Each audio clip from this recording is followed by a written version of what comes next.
Sir धन्यवाद, आपने मुझे प्रश्न पूछने की अनुमति दी। मैं सरकार को धन्यवाद देता हूं कि टूरिज्म मिनिस्ट्री ने महाराष्ट्र को स्वदेश दर्शन योजना के माध्यम से कोस्टल सर्किट और स्पिरिचुअल सर्किट के लिए सहायता दी है। मैं महाराष्ट्र और पूरे देश के गौरव छत्रपति शिवाजी महाराज जी के से संबंधित किलों के डेवलपमेंट के संदर्भ में प्रश्न पूछना चाहूंगा। महाराष्ट्र में छत्रपति शिवाजी महाराज से जुड़े ऐतिहासिक किले जैसे रायगढ़ हो, राजगढ़ हो, सिंहगढ़ हो, शिवनेरी आदि अलग अलग किले हैं। ये किले न केवल इतिहास के पर्सपेक्टिव से इम्पोर्टेंट है बल्कि पर्यटन के क्षेत्र में इसका बहुत पोटेंशियल है।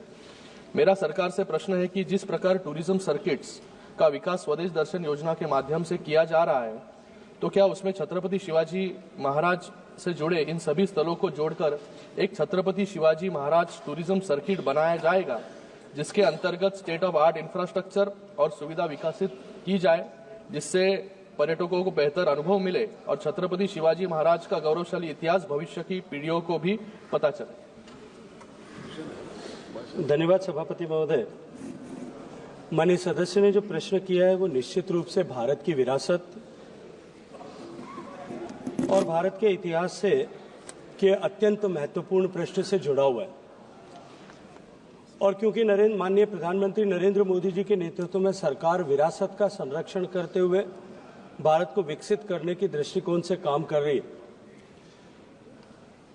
मैं माननीय सदस्य की जानकारी के लिए बताना चाहता हूं कि अभी हाल ही में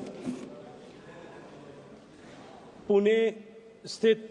शिव षष्ठी हिस्टोरिकल थीम पार्क को विकसित करने और छत्रपति शिवाजी महाराज के जीवन से जुड़े हुए सारे आयामों को एक साथ एक स्थान पर प्रदर्शित करने के दृष्टिकोण से एक विस्तृत योजना राज्य सरकार द्वारा प्रस्तावित की गई थी और राज्य सरकार ने उसके ऊपर 50 करोड़ रुपए से ज्यादा की सहायता माननीय मुख्यमंत्री एकनाथ शिंदे जी द्वारा प्रदान की गई थी। भारत सरकार ने भी उसमें सहयोग के रूप में 76 करोड़ रुपए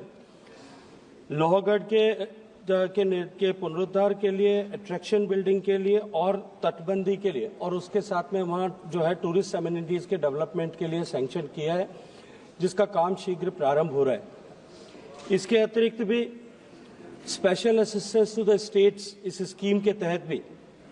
छत्रपति शिवाजी महाराज के जीवन से जुड़े अत्यंत महत्वपूर्ण किले सिंधुदुर्ग पर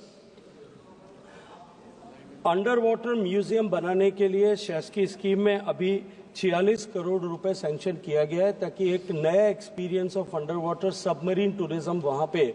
दिया जा सके। और क्योंकि छत्रपति शिवाजी महाराज की नौसेना और नौसैनिक क्षमता भारत के लिए एक अत्यंत गर्व का विषय है, मैं सदन के संज्ञान के लिए, देशवासियों के संज्ञान के लिए भी निवेदन करना चाहता हूं कि माननीय प्रधानमंत्री जी के प्रेरणा से, उनके हस्तक्षेप से भारत के नौसेना के ध्वज को भी छत्रपति शिवाजी महाराज के ध्वज के रूप में नामित किया गया। ये माननीय प्रधानमंत्री जी की का जो सोच है कि हम अपनी विरासत का सम्मान करें और गुलामी के प्रत्येक चिन्ह को अपने मानस पटल पर से हटाएं, उसकी दिशा में एक अत्यंत महत्वपूर्ण कदम है। माननीय सदस्य ने किलों के से को एक साथ जोड़कर के एक सर्किट बनाने की ऐसी कल्पना की है। मैं उसका कल्पना का अभिनंदन करते हुए इतना अवश्य कहना चाहता हूं कि प्रधानमंत्री जी के नेतृत्व में वर्ल्ड हेरिटेज कमेटी के द्वारा जो वर्ल्ड हेरिटेज लिस्ट में इंस्क्रिप्शन होता है, उसके लिए भारत सरकार ने इस बार इन सारे दुर्गों को, जो महाराष्ट्र में भी है, कोंकण में भी है और तमिलनाडु में, इन सारे दुर्गों को एक श्रृंखलाबद्ध तरीके से साथ जोड़ करके उनको नामित करने के लिए प्रस्तावित किया है। और मैं ये मानता हूं कि निश्चित रूप से उसके चलते हुए वहाँ टूरिज्म की संभावनाओं में वृद्धि होगी। और जब टूरिज्म की संभावनाओं में वृद्धि होगी, राज्य सरकार से जो प्रस्ताव आएंगे उन प्रस्ताव पर सहानुभूति पूर्वक विचार करते हुए जो संसाधनों की सीमितता के साथ विचार करते हैं, उस पर काम करते हैं। माननीय सप्लीमेंट्री पूछना चाहते हैं सर? बहुत बहुत धन्यवाद मंत्री जी, आपने बहुत ही विस्तृत रूप में उत्तर दिया। धन्यवाद। महाराष्ट्र के लिए स्वदेश दर्शन योजना के लिए प्रोजेक्ट सैंक्शंस हुए थे, जिनका अप्रूवल अभी मंत्रालय से बाकी है। आपने कहा अंबेगांव में मंजूर हो चुका है, सिंधुदुर्ग में मंजूर हो चुका है और एक 2-3 काम जो पेंडिंग मंत्रालय के समक्ष है वो मैं सामने लाना चाहूंगा। सिंधुदुर्ग डिस्ट्रिक्ट के लिए 122 करोड़, छत्रपति संभाजीनगर में अजंता एलोरा में development of iconic tourist center to global scale के लिए 132 करोड़ पेंडिंग है, और conservation and beautification of heritage corridor in Chhatrapati Sambhajinagar के लिए 132 करोड़ का मास्टर प्लान और डीपीआर सबमिट हो चुका है। इसके अतिरिक्त सरकार ने कोयना नगर गार्डन डेवलपमेंट और कोयना बैकवाटर्स, जो मेरा मूल गांव है,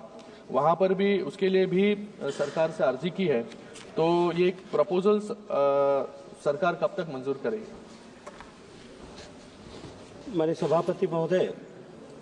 माननीय सदस्य का धन्यवाद करना चाहता हूं कि उन्होंने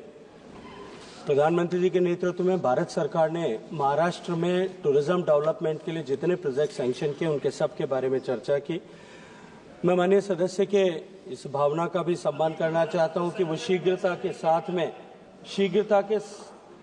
वो बंगाल सरकार नहीं भेज रही है प्रपोजल, उसमें मेरा तकलीफ नहीं, वो आपकी चिंता का विषय है। बंगाल सरकार प्रपोजल नहीं भेजती है, वो आपको मैं आग्रह करूंगा कि आप जाकर के आदरणीय मुख्यमंत्री जी से निवेदन करें कि वो भेजें। लेकिन महाराष्ट्र सरकार ने जो प्रपोजल भेजे हैं उन प्रपोजल्स पे इन सारे जितने भी प्रपोजल्स जिनके बारे में स्कीम्स की जिनके बारे में चर्चा माननीय सदस्य ने की है, उन सब पर डिफरेंट लेवल पर जो है अलग अलग प्रोजेक्ट में अलग अलग लेवल पर उस पर विमर्श हो रहा है, और मुझे पूरा भरोसा है कि शीघ्र ही ये प्रोजेक्ट्स जो हैं आने वाले समय में they are going to see the light of the day, बहुत जल्दी उन पर काम प्रारंभ होगा।